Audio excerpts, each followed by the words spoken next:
Don't forget to like, follow, subscribe, and turn on notifications so that you will receive alerts when there are new episodes.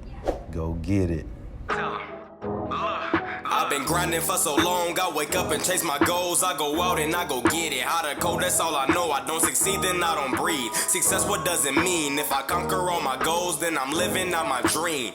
Dig deep, go out and get it. Success Chronicles, compete until it's finished. Success Chronicles, go take care of your business. Success Chronicles, it's deeper than just winning. Success Chronicles. Hey, what's up, everybody? This is Chip Baker coming to you with another topic session with Dr. Kiesha King.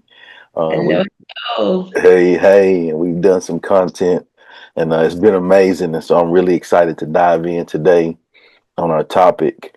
Dr. King has been a mover and shaker for a long time, balancing lots, doing lots in an amazing way. Not just doing lots, but doing lots in an amazing way. Right? Come on. Right? And so in order to be super successful and do lots in an amazing way, there's got to be some time management, right? Like there's got to be some systems in place to help you operate efficiently and effectively. And that's what we're going to hit on today. And so we'll just dive in. What's your definition of time management, Doc?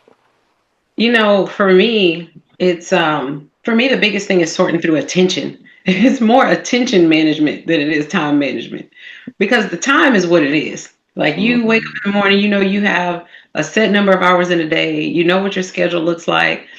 It's really just the intentionality around where I spend my attention. And I think that's something a lot of people can resonate with. It's not controlling the number of minutes. It's really the practice of aligning your time with the outcomes that actually matter to you, right? Not reacting to every single thing that looks like it's urgent. I mean, if that's the case, we'll be chasing squirrels all day long. But it's the effective time management, and it allows us to prioritize our energy, our focus, how we think about interacting with our peers, how we sequence things and prioritize which direction we need to go with our schedules. So for me, that's time management. It's not a volume of activity so much as it is intentional attention. Hold on, you got to give them that again. That last little piece, you got to. Not so much about the volume of activities. It's about being intentional with your attention. So good. I love that too. Because it makes me think of your focus, right? Where your focus goes, your energy flows. Where your energy flows, your focus goes. And so it's important for us to be intentional about the attention. And I love how you said, attention management, because the time is time. Like you just going to be that, right? And during the time, you got to put in work to do great things.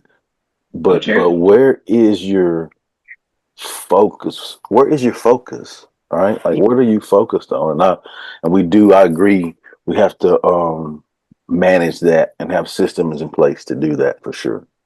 Yeah, we absolutely do. I mean, how many of you know people, and Chip, you probably know someone who every time you ask them how they're doing, what they're doing, they say, oh, I'm so busy. I'm so busy. My schedule's packed. I'm doing all these things. And it's really, sometimes it's just a plight to be noticed. It's like, I want someone to see me. I want someone to see me as valuable. I want to be critically needed. And sometimes we get caught in that like a hamster wheel, right? And that's really dangerous to be a part of. It is okay to not have to answer every question that comes to you with how busy you are. When your leadership comes to you, when your kids come to you, because you're somehow afraid that if you have free time in your calendar, it means that you're dispensable. That's not how this thing works, right? It's about, how do you look at your calendar at the end of the week? How do you look at all the things you've accomplished at the end of the week and realize that something meaningful actually moved forward? That's what's more important. It's not about being able to answer a question and say how busy you've been. And I'm guilty of it too. Like, oh, I've been on so many flights and I can't get to the thing and I'm doing all these things. Yes, that's important. Yes, everyone appreciates those efforts, but people appreciate the outcomes of those efforts so much more. So if you're able to get away from the busy mindset and telling everyone how busy you are and start telling people the outcomes of the activities that you made, that makes a much bigger impact than anything else you can do. No doubt. I think what comes up for me when I heard you say that is quality over quantity. Yeah. Yeah, Yeah. you wanna have that quality and get rest, right? Yeah. Get rest so that you have better quality um, in your Yeah. running around. Have quality in your quantity, if you will. True. And that aligns with your values and priorities. Yeah, It's beyond just your availability. Like, what do you value? What are you prioritizing in life? Last night was my daughter's 18th birthday party. Like, I can never get the time back. So how was I able to prioritize the time to make sure that I was present in that moment? The only way that you do that is to make sure that you're focusing in on your values and priorities and then aligning your availability with those things. good. Well, Yeah. next question for you. Why is it important to have time management? This one, I have to throw in a little bit of research because I think it's important for people to know um, what studies say. Most professionals overestimate how much focus work they actually can do in a day. They completely overestimate it. They think you wake up in the morning, and I'm sure you've done it before, I've done it. You make this big long to-do list of all the things you have to do. Then you make it through all the meetings of the day, and you're like, man, the to-do list is still here. But I want to go cook for my family, or I want to go do this thing on the soccer field, or whatever else is happening. That's the stuff that's really important. And so I think there's this opportunity for us to just be a bit more balanced. There's also a study that came out that shows knowledge workers average under 3 hours of focused work per day. That's from Microsoft Work Trend Index. Employees lose 30 plus hours per month to unnecessary meetings and task switching. That's per Harvard Business Review. So when you think about those studies, 30 plus hours a month are lost because you're switching tasks too much and you're actually not getting things to the finish line and you're having unnecessary meetings. I know for me, some of us don't have an option where we go to work and we're invited to all these meetings and all these things and we just have to be there, right? Whether if you're still in a school, it's an art meeting or it's a coaching thing, whatever it is, you got to be there. But if you have the opportunity to lead a group of people or even lead initiatives or even provide feedback to leaders, take the opportunity to provide the feedback, but not in a problematic focused way, in a solution focused way. Hey, I really enjoyed the meeting this morning. We learned these things. I also know that we have a learning management system.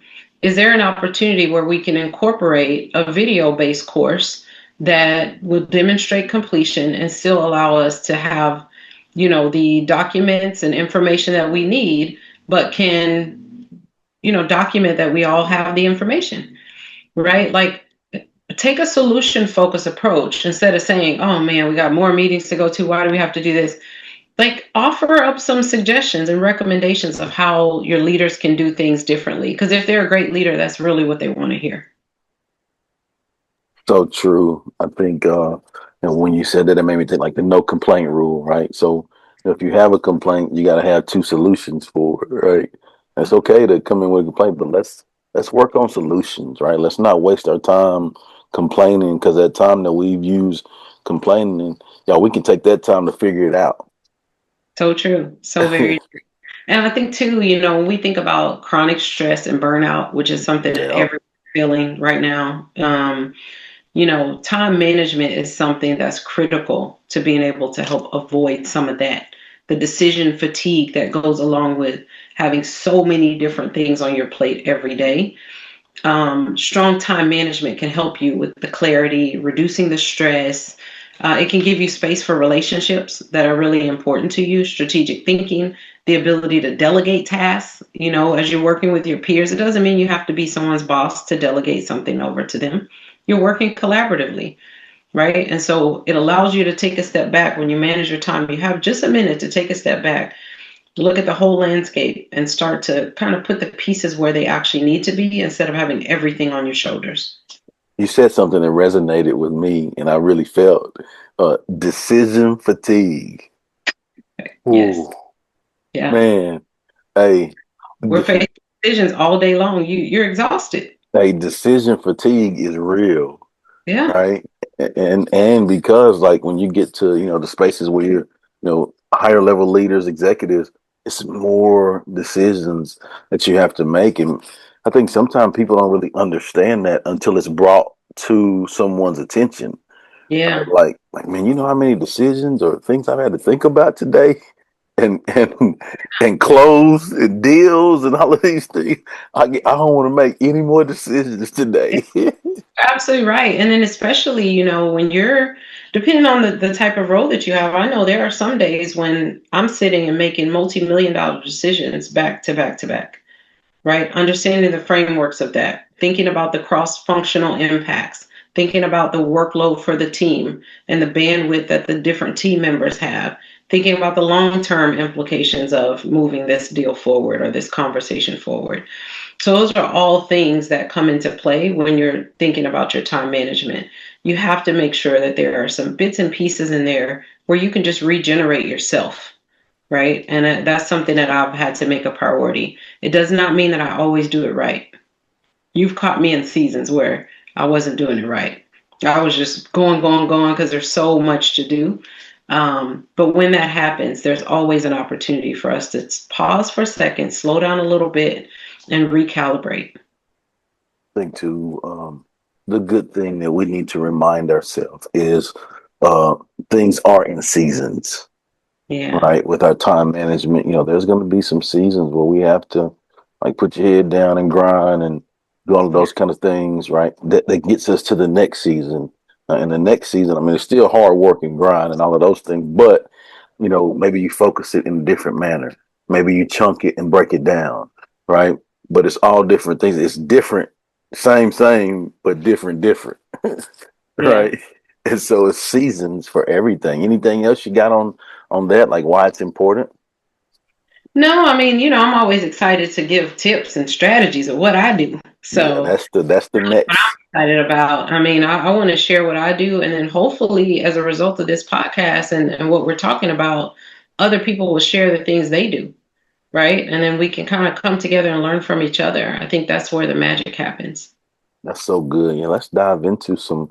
What are a couple strategies that you use to help you with time/attention management? A lot of people talk about time blocking. I don't know if I would necessarily call it time blocking what I do. Any task that I have to take care of, I actually put it early in the morning where there's nothing else there. Whether it is between 3 a.m. and 6 a.m. for the day, I actually put the task in as 30-minute increments of whatever the tasks are that I need to take care of. And then I can drag and drop them anywhere in the week where they need to belong. So that got me away from the infinite task list in the planner over and over and over again, or the tasks that need to be kind of written out and then you're trying to prioritize them and move them around, but you really can't because it's in writing. And even using my Notion system and other systems, putting it on the calendar and having a space for it and knowing every day I can look at the top of my calendar and see all of these different tasks that I need to take care of. Even if your calendar is really full during the week, if you have to use your Saturday, Sunday time slots just to have the 30 minutes and then you drag it and drop them into either the current week or the next week, it is such an amazing way to stay organized. It's worked really well for me. Another thing that I do, I color code my calendar. I don't know about you, Chip, but I need to know what's what. If it's green, is something that's related to revenue or driving business outcomes. Like there is money tied to it if it's green. If it's red, it's critical.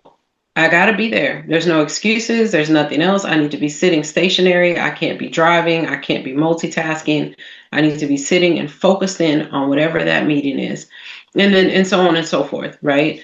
If it's yellow, it means that I need to be present, but I can also be somewhere else if I need to be.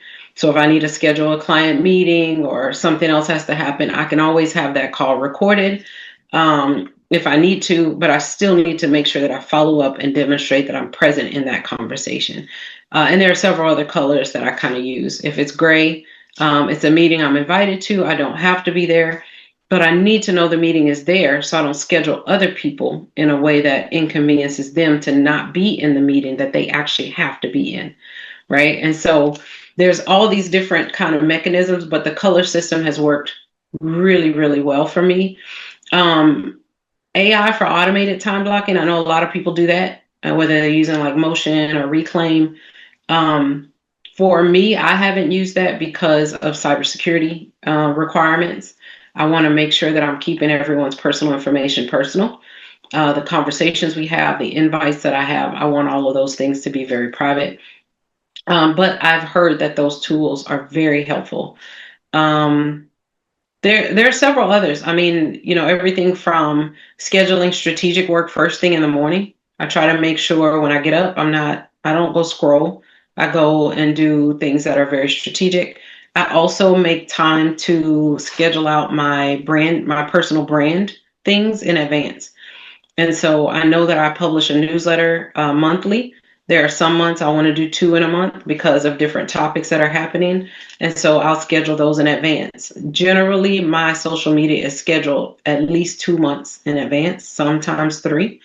And that includes a daily posting regimen, the newsletters that need to go out, the structure for adding new people that I want to be connected to in different companies or different places strategically. It also includes, I've created a full list of different responses of inbox messaging that I want to send out to folks. So all of those things help with time management. If you can sit and think about the things that you're doing repeatedly, right? You're doing the same task over and over again, create some systems around it so that it becomes something that is just ingrained. So those are my tips. Great tips. I love systems are the key to helping us move efficiently and effectively. Yeah. All right. So when we can put systems in place, it allows us to do um, less. It gives us less equals more mentality, right? It seems like we're doing less, but no, we have a system in place which allows us to really do more I because agree. it's so efficient. Yep. 100%. And there's one other thing I want to add. Mm-hmm. So often when we have work commitments, when we have gym commitments, when we have family time commitments, we treat it like it's optional. But then if you have to be at a work meeting with your boss, you can't miss it. If you have to be, somewhere, you can't miss it. But somehow when your workout is on your calendar or your kids thing is on your calendar or, spending time, over the family dinner is on your calendar, it gets pushed back. Oh, we can do McDonald's tonight, or we can do whatever. I hate to say a brand, but we can do any brand tonight, right? Treat those commitments as mandatory. They're not movable. You have to do those things. Those should be red tasks on your calendar, red and green, because it's priceless. And so that would be my biggest advice. I got to a point as a professional where I started to treat those tasks as if they were optional. And my life, the outcome of that is something that I don't think anybody will want. Yeah. I think too, life is living and learning. And, Mm-hmm. we have to live through some things and learn, I Yeah. think, to see what doesn't work for us, which allows us to pull back and say, okay, yeah, don't do that. Yeah. Okay, this was good. Let's continue to do that. Let's, figure out a way to build on that. But this, yeah, let's X that out. We're not doing that. And Mm-hmm. so when you can adjust, and I think also it makes me think about, um, we're giving some great tips, right? Amazing strategies, but you have to do what works best for you, Exactly. right? And so, like, some people may not be as efficient with a calendar. Some people like writing and all the hard copy, whatever. Like that Yeah. may be what's best for you, but whatever it is, have a system, right? Yeah. Have a system by which you do it, and it'll truly help you. And there's a couple things that I do that I like to share. I think the first thing for me I think we have to look at prioritizing, right? I think that's the backbone of time uh, is prioritizing. And I have this deal that I call balance pie, all right? And so there's 10 things in the balance pie that I have. And like I present on this, try use a chart, right? And so you picture a pie graph, right? So it's 10 things, so each is like 10%, but really it's unacceptable for me to give 10% to anything I'm doing. So it's 100. So my pie chart's like 1,000, right? So, but it's like 10 things, right? Faith, family, work, personal growth, relationships, making a difference, being present, Yeah. attitude, effort, and being the glue, right? And so those are 10 things that I prioritize in my life, and I'm not doing anything outside of those 10 things in my life, right? And so like Yeah.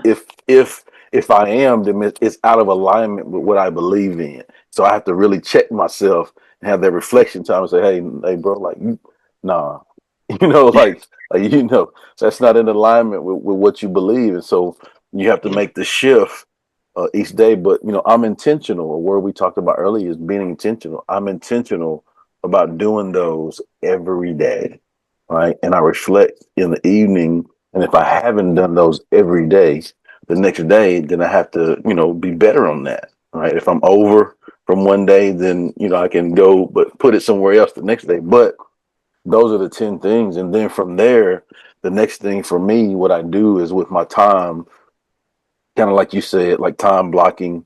But like I'm a paper guy where I want to see this, right? So Yeah. I'll put like I calendar, I do all of that. But for Yeah. this purpose, like I actually want to write and put it on paper and actually see it, so I can like actually see where I am, right? And so I'll put, Sunday to Saturday at the top. I'll make lines to where I can see. Then I'll put my time, okay, from 6:30 to whatever there's work. And Monday through Friday, I put that, Wednesday evening, church, Sunday, church Yeah. fam. So and so I can really like look at paper and like really see like the Yeah. windows of like the time that I'm assigned to. So then now wherever there's open windows, right, Yeah. on that paper, now I can really see. Okay, so like I said, Mondays I do interviews, Monday evenings. Okay, so now my windows are Tuesday evenings, Thursday evenings. So if I'm doing something and I want to catch up on stuff, those are the times that I do that. That's good. Right. And so when you can actually, Sundays, that's family time. I ain't scheduling nothing on. We going to church. That's family time. I'm not scheduling anything on Sunday unless it's an emergency, unless it's family. Right. Yeah. But like those things, and it helps you be in alignment. And you have no regrets for that because like you are intentional about it. Like there's no wasted time. You're efficient and you're effective, and you look back on it and you're proud of it because oh man, like I did the best that I could do in these moments and I've maximized my time. You know what? I love what you're saying. And you just made me think about something. A lot of times in trying to maximize my time, I think because I'm such a perfectionist sometimes that I let a little grass grow under my feet. The best time to follow up with someone is immediately after the meeting, immediately after you have the conversation, immediately after you say, oh, I'm going to do this thing, or I'm going to send you this thing, right? And so I know a lot of times our meetings are back to back and we don't always have kind of the space in there to do it. But there's so much opportunity for us to leverage AI tools a little better while we're in conversation so that whatever follow up needs to happen is a much faster process to have a really good follow up, right? So I think that's another piece of this that you just made me think about is how do we leave a great meeting and then not follow up for weeks? How do we do that? Right? Like that's not what we want to be doing. We don't want to attend a conference meeting all these amazing people and then we never reconnect. We don't want to schedule a monthly check-in with all the right stakeholders of a particular project and then we just watch the project fade away and then 3 months later we all come back together and we're basically starting all over because we're trying to remind each other why we're even there. It happens so frequently that I think this is a real good opportunity. I love what you just mentioned and saying, find what works really well for you to be able to follow up in the ways that make sense. But also, don't be so set on what works for you that you're closed to new, right, technologies and new things that can help you do your work better and more efficiently, and give you time for the things you shouldn't be moving, like family, health, wealth building, things that you really should not shift from your calendar. So good. As you were talking about that, it made me think about something that you mentioned in our Mhm. topic session with building relationships. And I'd love for you to share it here as well. You talked about having like at conventions or different places, having the Yeah. QR code as for a meeting on your screensaver. And that blew Yeah. me away. Like, man, Oh, I'm like, man, that's awesome. Right? yeah. Like, don't say, hey, go look. No, here you go. Just scan that. So share that with them if you don't mind. That's it. Yeah, on LinkedIn, I just go in and in the search bar on LinkedIn, if you click in it, you'll see your QR code over to the right. Click on the little QR code logo, take a screenshot of it, and set it as one of your alternate screensavers on your phone. Yeah, everybody wants to see your dog and your kid and, you and your husband or whatever other thing you love. But in that moment, you're there for a specific purpose. And that purpose is to network and make sure that people can connect with you. I mean, the other component of that is make sure your LinkedIn is updated. Make sure you're actually active, right? If you're not a person who likes to post, reshare really important industry specific posts that demonstrate that you are in tune with what's happening in your sector, right? But at the very least, have that QR code already on your screen. Don't go set up something extra. Don't you think about it. This LinkedIn QR code is something that millions of people are already on. They don't have to go download something special. You got 10 million other apps to, put your contact information in, and somebody got to figure that out when they scan it, and you got to help them and look over at their phone and press the buttons for them. Nobody has time for that. What is the fastest path to of least resistance? Get your LinkedIn QR code and save it as your screensaver. When you meet people, tap your screen. It's going to light up already, and let them do it. Everybody doesn't like to tap their iPhone either. I mean, a lot of people see it as a cybersecurity issue. They don't want to just tap and exchange information that way. And so have your LinkedIn code as your screensaver. So good. Had to reshare that tool and tip because that's game changer right there for lots of people for sure.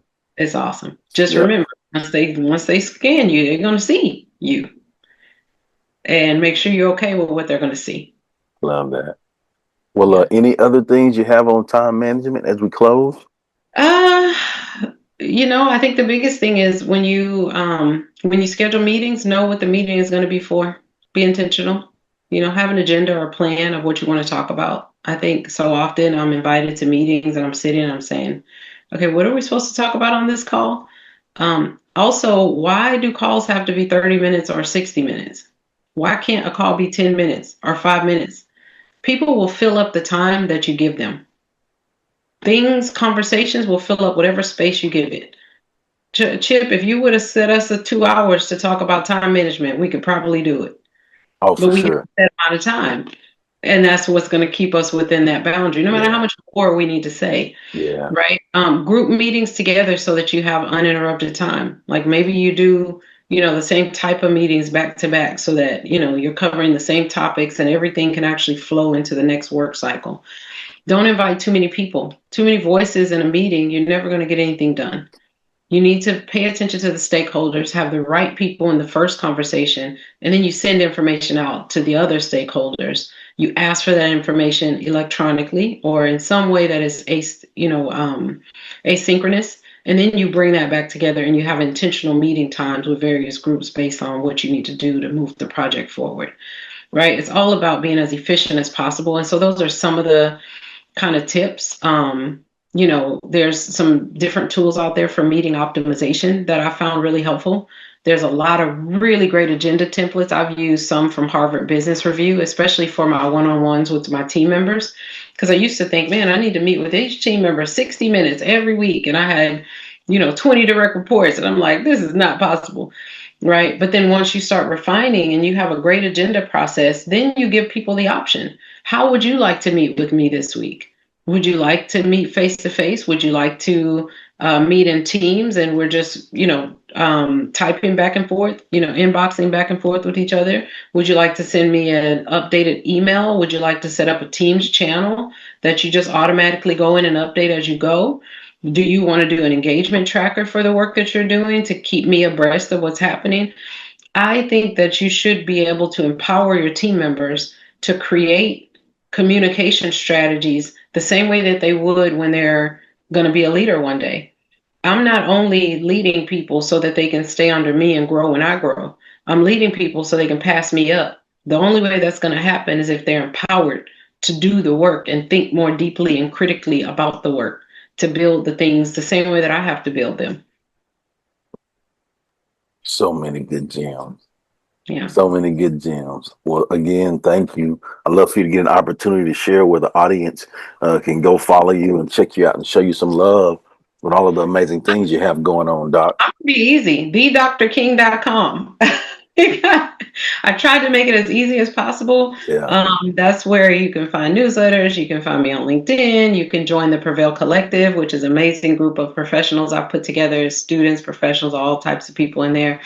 That's where you can find me. And I'm always available to talk through things. And I want to learn from you too.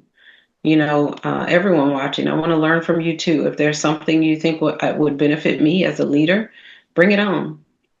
Somebody sent me another aspect of a digital twin yesterday from one of the other podcasts I did. And so I was able to kind of look through that and say, wow, this takes my other digital twin up 10 more notches. So I'm always excited when people send me ideas based on conversations I'm having, because there's so much creativity out there and I welcome it all. That's awesome. I think that's another thing with great leaders. Always look for ways to learn.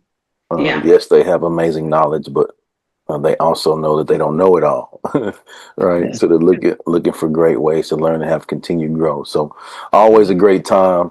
Thank you so much again for taking the time to talk time management. How about that? Got this. Thank you. This is important. This is one of those immovable events. For sure, for sure. And thank you guys for checking out this topic session. We'll see you next time. God bless. Go get it.